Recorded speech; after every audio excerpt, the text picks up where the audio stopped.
ਅੱਜ ਦੀਆਂ ਖਬਰਾਂ ਵੱਲ ਚੱਲੀਏ ਤੇ ਜੋ ਇਰਾਨ ਦੇ ਵਿੱਚ ਵਾਪਰ ਰਿਹਾ ਹੈਗਾ, ਪ੍ਰੈਜ਼ੀਡੈਂਟ ਟਰੰਪ ਹੁਣੀ ਡਿਫੈਂਡ ਕਰ ਰਹੇ ਹੈਗੇ ਆ ਕਿ ਜਿਹੜੀ ਇਹ ਜੰਗ ਲੱਗੀ ਸੀਗੀ, ਉਹ ਕੀ ਉਹਦੇ ਕਾਰਨ ਹੈਗੇ ਆ, ਉਹਦੇ ਕਰਕੇ ਆਪਾਂ ਸ਼ੁਰੂ ਕੀਤੀ ਆ। ਕਦੇ ਉਹ ਕਹਿ ਦਿੰਦੇ ਆ ਵੀ ਮੈਂ ਇਜ਼ਰਾਈਲ ਵਾਲਿਆਂ ਨੇ ਸ਼ੁਰੂ ਕੀਤੀ ਸੀ ਤਾਂ ਕਰਕੇ ਉਹਨਾਂ ਦਾ ਸਾਥ ਦਿੱਤਾ, ਕਦੇ ਕਹਿੰਦੇ ਆ ਵੀ ਉਹ ਇਰਾਨ ਨੇ ਸਾਡੇ ਤੇ ਅਟੈਕ ਕਰ ਦੇਣਾ ਸੀ ਜੇ ਅਸੀਂ ਕੁਛ ਨਾ ਕਰਦੇ। ਸੋ ਉਹਨਾਂ ਨੂੰ ਇਹ ਕਾਫੀ ਜਿਹੜਾ ਹੈ ਮੁਸ਼ਕਲ ਝੱਲਣੀ ਪੈ ਰਹੀ ਆ। ਕਾਰਨ ਇਹ ਆ ਵੀ 80% ਅਮਰੀਕਨ ਇਹ ਕਹਿ ਰਹੇ ਆ ਵੀ ਸਾਨੂੰ ਇਸ ਜੰਗ ਵਿੱਚ ਨਹੀਂ ਜਾਣਾ ਚਾਹੀਦਾ ਸੀ। ਸੋ ਇਹਨੂੰ ਦੇਖਦੇ ਹੋਏ ਕਿਉਂਕਿ ਨੰਬਰ ਗੇਮ ਆ, ਜਦੋਂ ਇਲੈਕਸ਼ਨ ਆਣੀ ਆ ਨਵੰਬਰ ਦੇ ਵਿੱਚ, ਇਹਦਾ ਜਿਹੜਾ ਪੁੱਠਾ ਅਸਰ ਵੀ ਪੈ ਸਕਦਾ ਹੈਗਾ ਆ। ਸੋ ਇਹਨੂੰ ਦੇਖਦੇ ਹੋਏ ਉਹ ਵੱਖ-ਵੱਖ ਜੋ ਆਪਣੇ ਵਿਊ ਪੁਆਇੰਟ ਦੱਸ ਰਹੇ ਹੈਗੇ ਆ। 14 ਕੰਟਰੀਜ਼ ਟਰੰਪ ਐਡਮਿਨਿਸਟ੍ਰੇਸ਼ਨ ਵੱਲੋਂ ਸੀਰੀਅਸ ਸੇਫਟੀ ਰਿਸਕ ਦੱਸਿਆ ਗਿਆ ਆ। ਹੁਣ ਦੇਖੋ ਵੀ ਗਏ ਤਾਂ ਸੀ ਇੱਕ ਇਰਾਨ ਦੇ ਪਿੱਛੇ, ਤੇ ਹੁਣ 14 ਕੰਟਰੀਆਂ ਚੋਂ ਅਮਰੀਕਨਸ ਨੂੰ ਬਾਹਰ ਕੱਢਣਾ ਪੈ ਰਿਹਾ ਹੈਗਾ ਆ। ਤੇ ਕਹਿੰਦੇ ਭਈ ਇਰਾਨ ਦੇ ਵਿੱਚ ਇਰਾਨੀਅਨ ਜੋ ਰੈੱਡ ਕ੍ਰਿਸੈਂਟ ਹੈਗੇ, ਉਹਨਾਂ ਨੇ ਕਿਹਾ 787 ਲੋਕ ਮਾਰੇ ਜਾ ਚੁੱਕੇ ਆ। ਤੇ ਆਪਣੇ ਵੀ 6 ਸਰਵਿਸਮੈਨ ਮਾਰੇ ਜਾ ਚੁੱਕੇ, 4 ਦੀਆਂ ਇਹਨੀ ਆਇਡੈਂਟੀਫਿਕੇਸ਼ਨ ਵੀ ਦੱਸ ਦਿੱਤੀਆਂ ਗਈਆਂ ਹੈਗੀਆਂ ਆ। ਸਪੀਕਰ ਜੌਨਸਨ ਨੇ ਕਿਹਾ ਵੀ ਬਾਰ ਪਾਵਰਸ ਜਿਹੜੀਆਂ ਵੋਟ ਆ ਇਰਾਨ ਤੇ, ਉਹ ਇੱਕ ਤਰ੍ਹਾਂ ਨਾਲ ਡੇਂਜਰਸ ਹੋਊਗੀ। ਪਲੋਸੀ ਨੇ ਕਿਹਾ, ਨੈਂਸੀ ਪਲੋਸੀ ਨੇ, ਵੀ ਟਰੰਪ ਐਡਮਿਨਿਸਟ੍ਰੇਸ਼ਨ ਨੇ ਜੋ ਐਕਸਪਲੇਨੇਸ਼ਨ ਦਿੱਤੀਆਂ ਇਰਾਨ ਸਟ੍ਰਾਈਕ ਤੇ ਬੜੀਆਂ ਕਨਫਲਿਕਟਿੰਗ ਹੈਗੀਆਂ ਆ। 2000 ਤੋਂ ਵੱਧ ਟਾਰਗੇਟ ਇਰਾਨ ਆਪਰੇਸ਼ਨ ਦੇ ਵਿੱਚ ਕੀਤੇ ਗਏ ਆ ਸੈਂਟਕੌਮ ਦੇ ਮੁਤਾਬਕ। ਉਧਰ ਇਰਾਨ ਵਾਲਿਆਂ ਨੇ ਵੀ ਮਿਡਲ ਈਸਟ ਦੇ ਕਈ ਮੁਲਕਾਂ ਦੇ ਉੱਤੇ ਜਿਹੜਾ ਆ ਉਹ ਬੰਬਾਰਡਮੈਂਟ ਕੀਤੀ ਹੈਗੀ ਆ। ਤੇ ਇਜ਼ਰਾਈਲ ਵਾਲਿਆਂ ਨੇ ਲੈਬਨਾਨ ਦੇ ਉੱਤੇ ਵੀ ਬੰਬਾਰਡਮੈਂਟ ਜਿਹੜੀ ਆ ਸ਼ੁਰੂ ਕਰ ਦਿੱਤੀ ਹੋਈ ਹੈਗੀ ਆ। ਜੀ, ਬੇਰੂਤ ਲਬਨਾਨ ਦੇ ਵਿੱਚ ਜਿੱਦਾਂ ਤੁਸੀਂ ਦੱਸਿਆ ਵੀ ਉੱਥੇ ਵੀ ਹਮਲੇ ਇਜ਼ਰਾਈਲ ਦੇ ਦੁਆਰਾ ਕੀਤੇ ਜਾ ਰਹੇ ਆ। ਉਧਰ ਲਿੰਡਸੀ ਗ੍ਰਾਹਮ, ਜਿਸ ਨੂੰ ਵਾਸ਼ਿੰਗਟਨ ਡੀਸੀ ਦੇ ਵਿੱਚ ਵਾਰਮੋਂਗਰ ਵੀ ਕਹਿੰਦੇ ਆ, ਉਹ ਕਹਿੰਦਾ ਵੀ ਹੁਣ ਲਬਨਾਨ ਦੇ ਉੱਤੇ ਅਮਰੀਕਾ ਵਾਲੇ ਵੀ ਹਮਲਾ ਕਰਨ, ਤੇ ਬਹੁਤੇ ਜਿਹੜੇ ਲੋਕ ਆ ਉਹ ਇਸ ਚੀਜ਼ ਦੇ ਹੱਕ ਦੇ ਵਿੱਚ ਨਹੀਂ ਨਜ਼ਰ ਆ ਰਹੇ। ਸੋ ਅੱਗੇ ਦੇਖੋ ਕੀ ਬਣਨਾ ਹੈ। ਸੋ ਆਪਣਾ ਰੈਸ਼ਨਲ ਕੀ ਆ ਇਰਾਨ ਨੂੰ ਲੈ ਕੇ, ਉਹਦੇ ਵਿੱਚ ਟੋਟਲ ਲੋਕਾਂ ਨੂੰ ਭੁਲੇਖੇ ਦੇ ਵਿੱਚ ਇੱਕ ਹਿਸਾਬ ਦੇ ਨਾਲ ਅਮਰੀਕੀ ਲੋਕਾਂ ਨੂੰ ਰੱਖਿਆ ਜਾ ਰਿਹਾ। ਜਿੱਦਾਂ ਕੱਲ ਮਾਰਕੋ ਰੂਬੀਓ ਹੋਣੀ ਕਹਿ ਰਹੇ ਸੀਗੇ ਵੀ ਇਜ਼ਰਾਈਲ ਨੇ ਪਹਿਲੋਂ ਹਮਲਾ ਕਰ ਦੇਣਾ ਸੀਗਾ ਤਾਂ ਸਾਨੂੰ ਕਰਨਾ ਪਿਆ। ਅੱਜ ਟਰੰਪ ਹੁਣੀ, ਜਦੋਂ ਤੁਸੀਂ ਜ਼ਿਕਰ ਕੀਤਾ, ਵੀ ਉਹ ਹੀ ਕਹਿ ਰਹੇ ਆ ਵੀ ਇਰਾਨ ਨੇ ਪਹਿਲੋਂ ਕਰ ਦੇਣਾ ਸੀਗਾ। ਸੋ ਹਮਲਾ ਕਰਨਾ ਕਿੰਨੇ ਸੀਗਾ?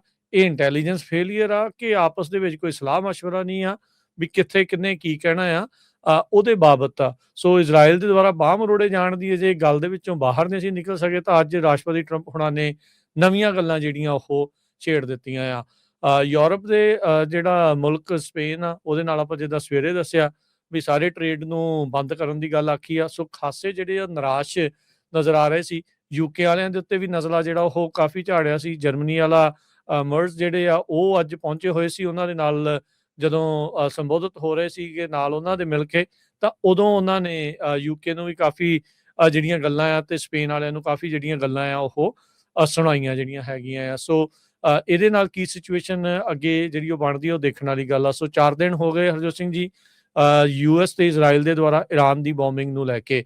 ਟੈਲ ਅਵੀਵ ਤੋਂ ਇਹ ਜਿਹੜੀਆਂ ਕਾਫੀ ਰਿਪੋਰਟਸ ਆ ਰਹੀਆਂ ਆ।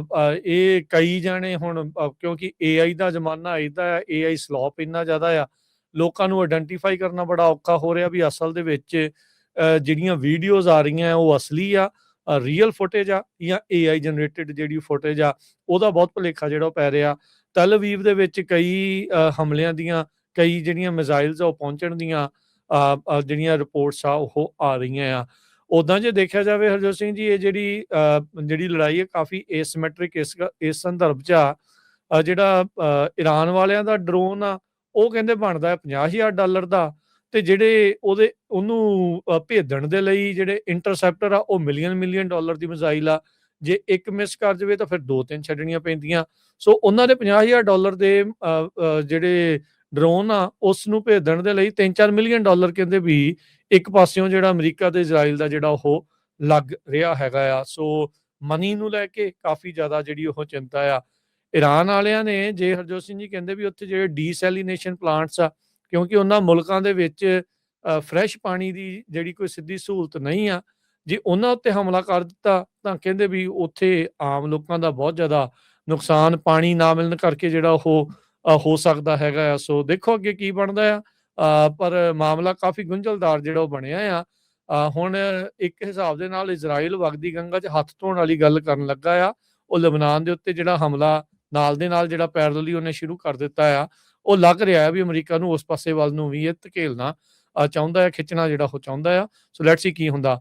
4 ਜਾਣੇ ਜਿਹੜੇ ਹਰਜੋਤ ਸਿੰਘ ਜੀ ਅਮਰੀਕੀ ਫੌਜੀ ਜਿਹੜੇ ਮਾਰੇ ਗਏ, ਉਹਨਾਂ ਦੇ ਜਿਹੜੇ ਪੈਂਟਾਗਨ ਨੇ ਸ਼ਨਾਖਤ ਕੀਤੀ, ਉਹਨਾਂ ਦੇ ਜੇ ਆਪਾਂ ਨਾਮ ਦੱਸਦੇ ਜਾਈਏ, ਕੈਪਟਨ ਕੋਡੀ ਖੋਰਕ, ਸਾਰਜੈਂਟ ਫਸਟ ਕਲਾਸ ਨੋਵਾ ਟਿਚਨਜ਼, ਸਾਰਜੈਂਟ ਡੀਕਲੈਨ ਕੋਡੀ ਤੇ ਸਾਰਜੈਂਟ ਫਸਟ ਕਲਾਸ ਨਿਕੋਲ ਅਮੋਰ। ਇੱਕ ਬੀਬੀ ਤੇ 4 ਜਿਹੜੇ ਆ ਬੰਦੇ ਆ, ਉਹਨਾਂ ਦੇ ਜਿਹੜੀ ਸ਼ਨਾਖਤ ਕੀਤੀ ਆ। 2 ਜਣਿਆਂ ਦਾ ਅਜੇ ਇਹਨਾਂ ਨੇ ਜਿਹੜੀ ਸ਼ਨਾਖਤ ਕਰਕੇ ਦੱਸਿਆ ਨਹੀਂ ਆ ਵੀ 2 ਹੋਰ ਕਿਹੜੇ ਸਰਵਿਸ ਮੈਨ ਜਿਹੜੇ ਆ ਉਹਨਾਂ ਦੀ ਮੌਤ ਜਿਹੜੀ ਹੋਈ ਆ। ਸੋ ਆਉਂਦੇ ਸਮੇਂ 'ਚ ਨੁਕਸਾਨ ਕਿਹਦਾ ਹੋਰ ਜ਼ਿਆਦਾ ਹੋ ਸਕਦਾ ਆ, ਇਹ ਸਮਾਂ ਦੱਸੇਗਾ। ਪਰ ਹਾਲ ਦੀ ਘੜੀ ਇਹ ਲੜਾਈ ਜਿੱਦਾਂ ਟਰੰਪ ਹੁਣੀ ਕਹਿੰਦੇ ਵੀ 3-4 ਹਫ਼ਤੇ ਅੱਗੇ ਚੱਲਦੀ ਆ ਜਾਂ ਕੁਛ ਦਿਨ ਹੋਰ ਚੱਲਦੀ ਆ, ਇਹ ਦੇਖਣ ਵਾਲੀ ਗੱਲ ਰਹੇਗੀ।